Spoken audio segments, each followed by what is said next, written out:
I've worked with Reggie's before. He was shit. And then... Alright everybody, welcome back to another match preview on the channel. This one is for Sunderland versus Middlesbrough, 12:30 kick-off on a Saturday. That's right. Early kick-off, which we expected for this game. It's the game that has arguments across, right, from here to North Yorkshire. To them it's a derby, to us it's not. Also, it's not to this guy. The most important derby, from my knowledge, is Newcastle. An interesting feature, I think, but I'm not sure for the supporters and the fans that it's a specific derby. Their fans hate us. Their fans that call it a derby. We don't give two monkeys. I'll be honest with you, I forgot all about the game until he messaged us earlier on about coming to do this preview. But that's the thing though, Stephen. Recent results, we've only won 1 in 10. They get up for it, the players get up for it, and results show that I think our players should start getting up for this a bit more than what they have been in recent. Like head-to-heads, we've won 62, lost 59 or something like that. But like I said, that we've only won 1 in 10 in the last. No, I completely agree with him. We do, like last season was shocking, and it's irrelevant what the fans think. To be fair, like we don't class as a derby, they do. That doesn't matter. The fact of the matter is they've got a better record against us over recent years, and that's something that needs addressing. And like I say, they do get themselves up for it really, really bad. We don't, and that's what's let us down. Like last season, Dan Dale letting his gob go. I mean, fair enough, the ref couldn't have possibly heard him from 50 yards away. But anyway, we went down to 10 men, and it just went. I mean, that was I think I left. As soon as the third goal went in, I just walked out. I was like, yeah. I watched the fourth goal in the Cambridge. You did, You know what I mean? And the away result, we drew 1-1 with Rusin. Absolute beauty of a strike. To pick out Rusin.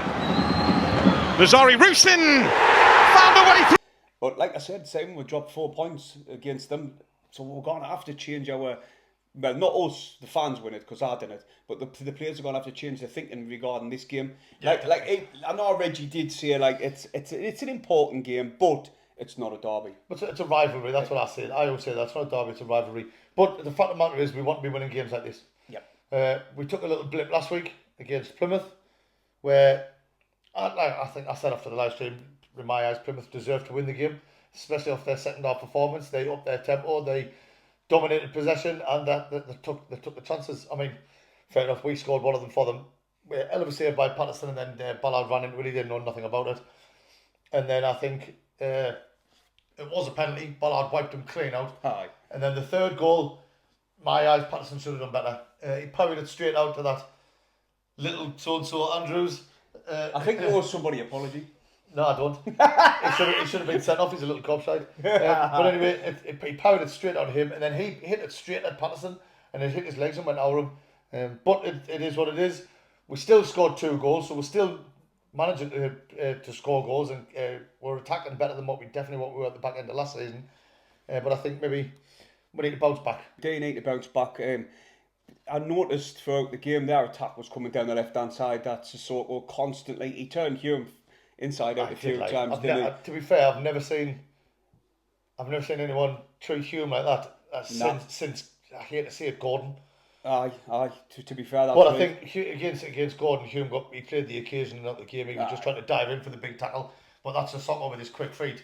I think he did. He pulled Hume's pants down, and it's not very often we say that. He, like I said, Stephen, I think Reggie was late to react as well to that threat, because we were saying from very early on that it's constant down that left, and the crosses were coming in from there. We needed to sort it out, and it didn't come till it was too late, basically. But like you were saying, the game for me, we did start the better with the team, which is a surprise because most games this season we haven't started particularly well in the first 10 minutes, but we did in this game. Rooney just sat his team off and allowed us to have the ball because we are deadly on the counter.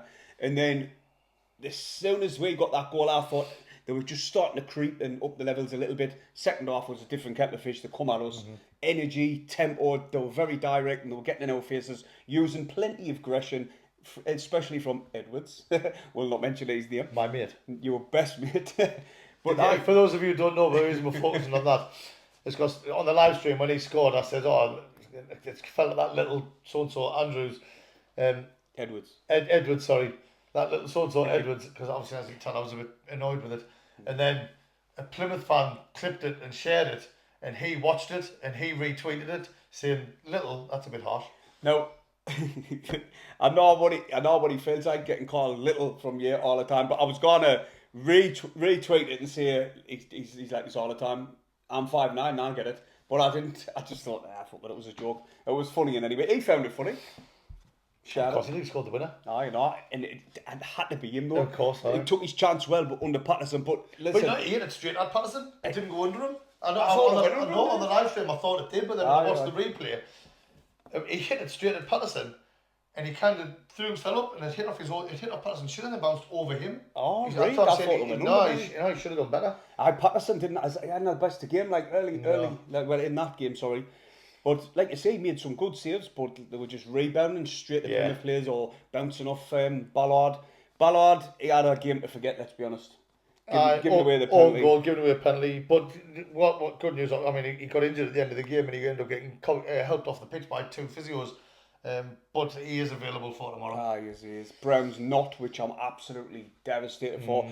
In the game where Dan Neil got sent off the game after where Brown had to come in. Yeah, well, the thing is, for me, Job dropped deep and then Brown got pushed further up. So Job was playing in Dan Neil's role in that situation. So regarding Dan Neil, with him having, not the best of starts, like you were going to say. Yeah, well, we'll get on to Sunderland later on. We'll get on to Sunderland later on. We'll talk about something else. I know. Well, we've covered the Plymouth game. It's one to learn from.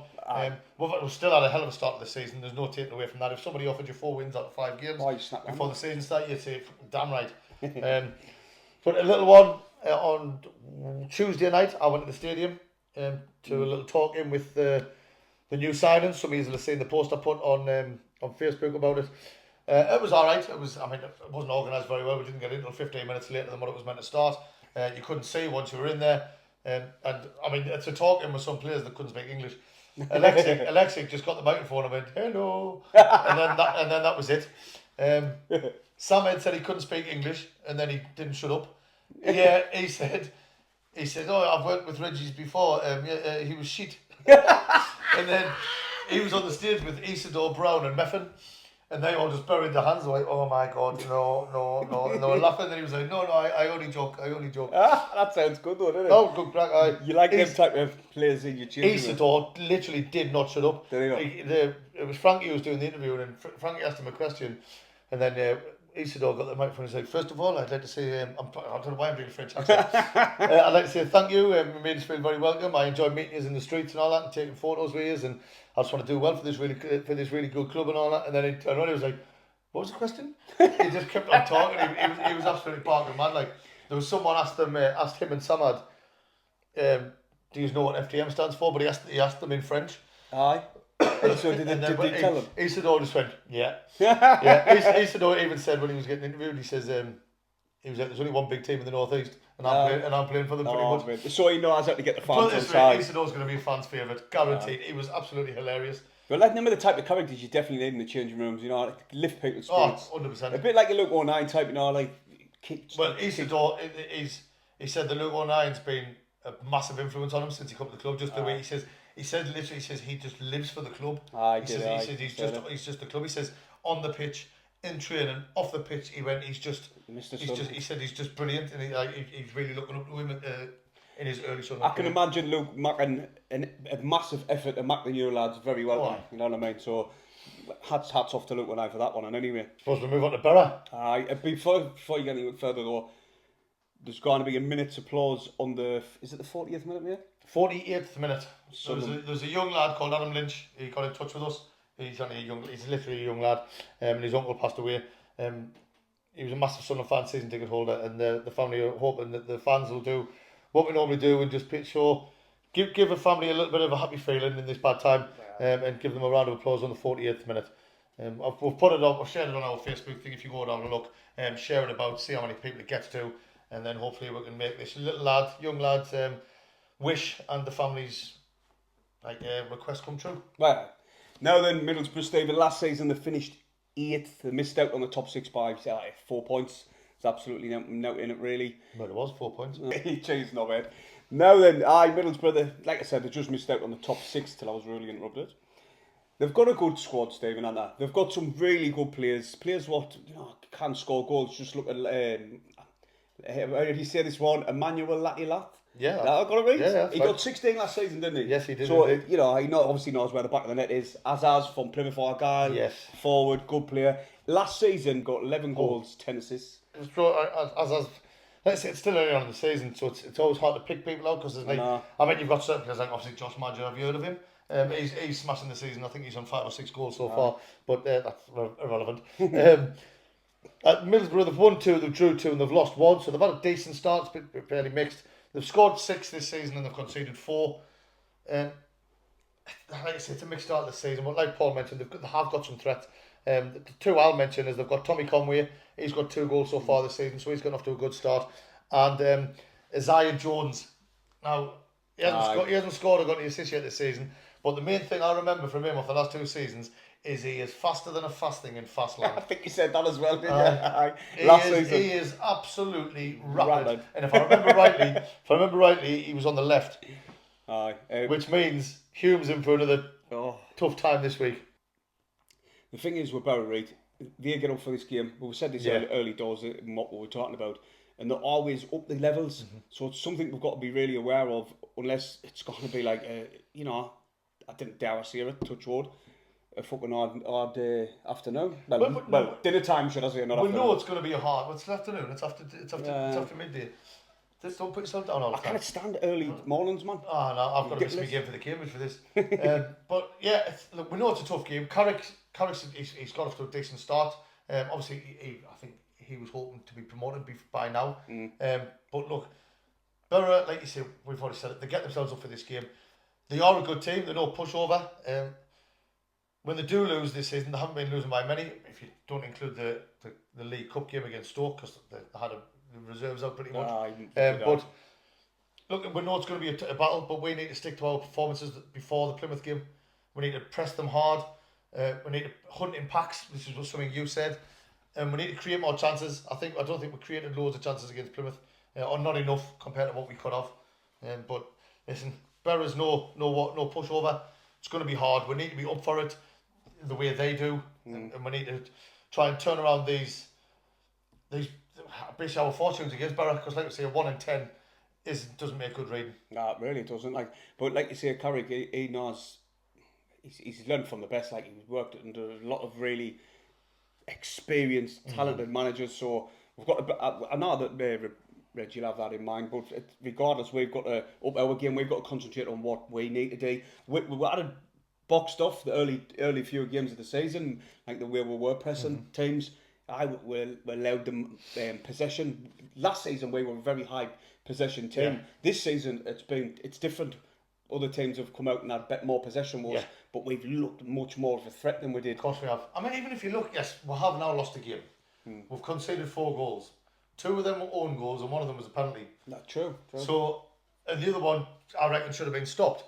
But against Plymouth, we did allow them to get into the game. We allowed them to control the second half, and we allowed them to create a lot of chances. I mean, they could have had more than 3, to be fair. And I don't think we'll be allowed that liberty with Boro. I think they've got, especially with Latte Lath up front, it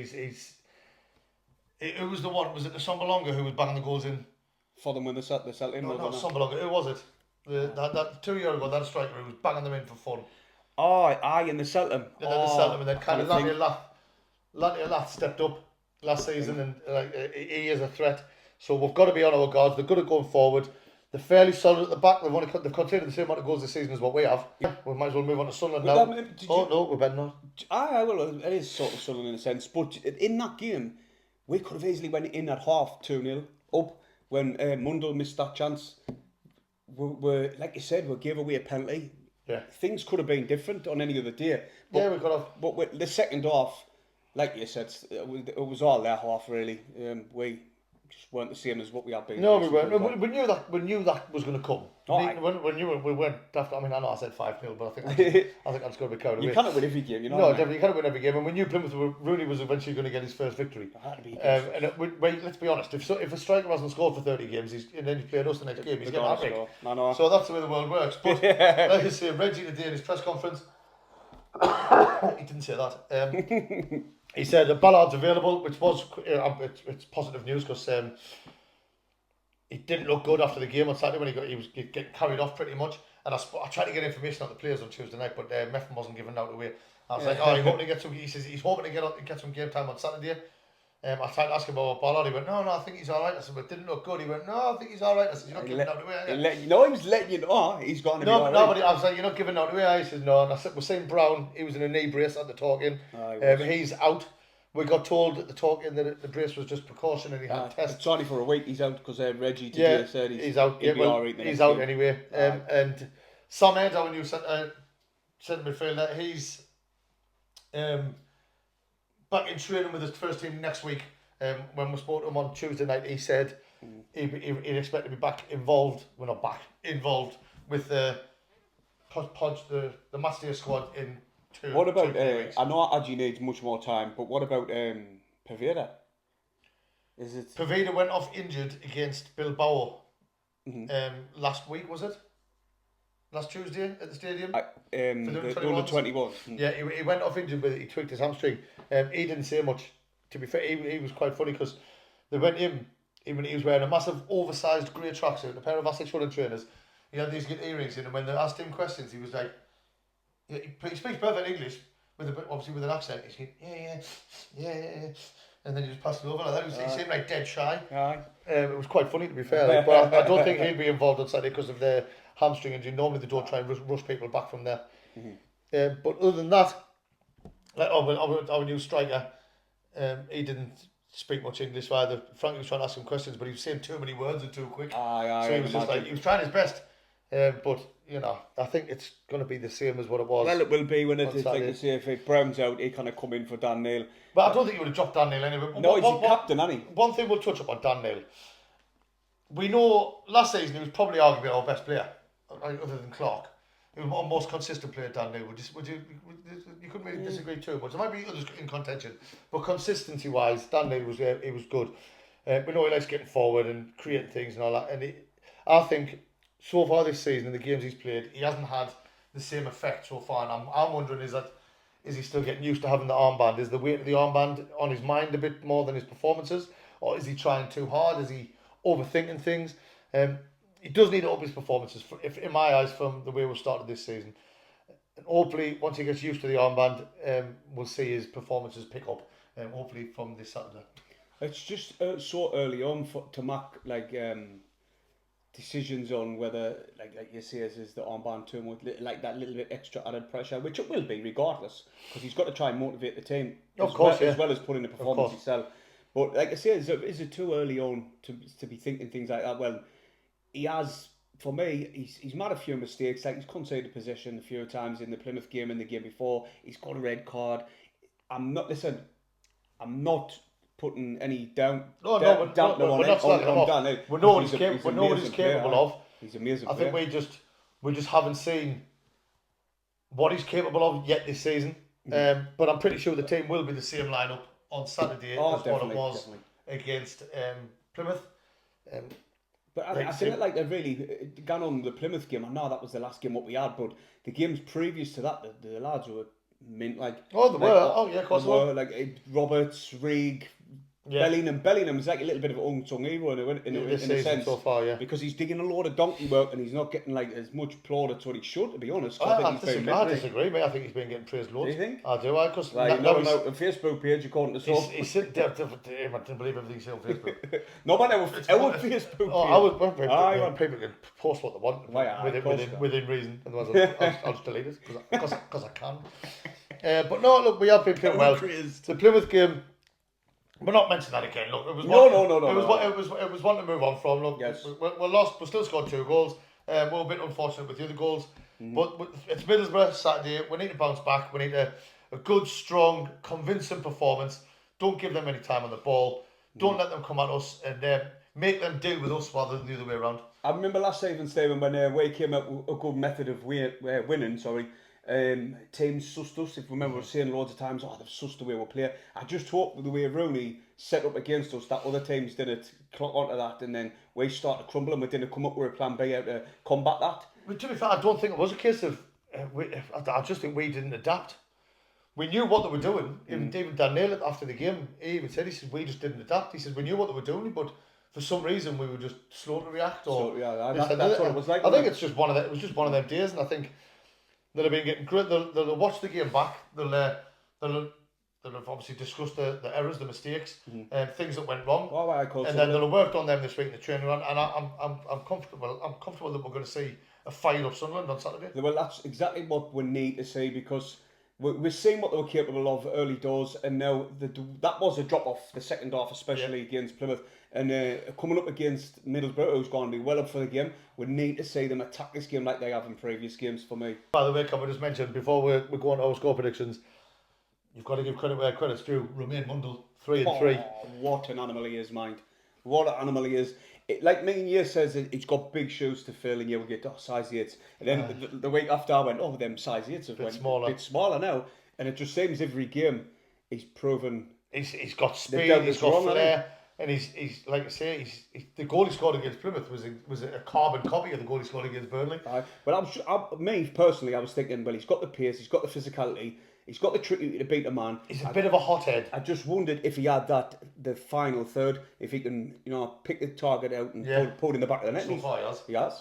Aye, well, then, with that, Stephen, do you want to go on to your score predictions? Yeah. You got it a bit off last game, like. Oh, just about. Well, you got the 5 goals. I said there's going to be 5 goals. You know what I mean? I just got the wrong way around. But no, I think I got a bit carried away. I was a bit happy because we played 4-1-4, and I made a very unrealistic result. Anyway, Stephen, the score prediction for the Boro game got sidetracked there a bit. Oh yes, score prediction. I was just thinking about something else there. It's going to be a tough game.